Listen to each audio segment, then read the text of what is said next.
Се зголемува бројот на корисници кои се повеќе користат синтетичката дрога.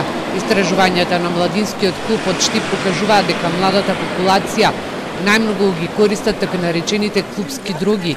Екстазите и амфетаминот го заменуваат хероинот. Па за сега имаме опаѓање во корисничката популација на опијатната употреба, тоест на опијатите, бидејќи таа генерација на луѓе кои што користе опијати сега веќе старосно се зголемува.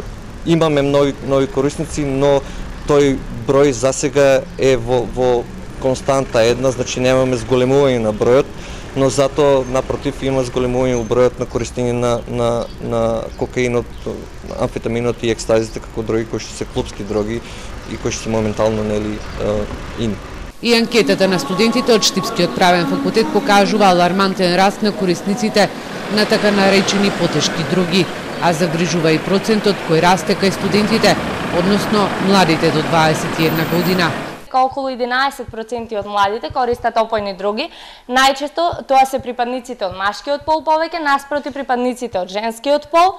Можеме да заклучиме исто така изненадувачки е тоа што оние со најнизок социјален статус во споредба на оние со среден социјален статус и највисок социјален статус користат најмногу опојни дроги, а исто така злоупотребуваат. Сериозен индикатор е тоа што на пример во делот на злоупотребата на опојни дроги оние кои што се со посилно психотропно дејство се повеќе се злоупотребуваат, од некаде околу 2% пред 3 години, сега нараснува дури на 12% од оние што веќе злоупотребуваат опојни дроги и ова е навистина загрижувачко. 40% од 400 испитаници одговориле дека до опојните дроги лесно се доаѓа и најчесто се земаат во комбинација со алкохол и лекови за смирување.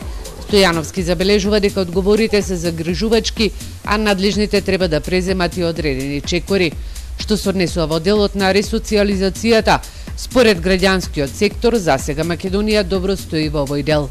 За сега имаме најави за отварање на центри за ресоциализација, имаме и центри кои што постојат, кои се едни од подобрите и на Балканот, еве во Струмица постои Покров организацијата која што нуди ресоциализација за самите корисници на дроги. Програмите се во развивање, имам слух од Министерството за труд и социјална политика кој што во најаве дека ќе направи нови политики за отварање на нови центри. И акциите на полицијата покажуваат дека расте употребата на новите дроги. Иако количините кои се запленуваат вообичаено се мали, сепак во земјава годинава се откри првата лабораторија за производство на синтетички дроги во Македонија.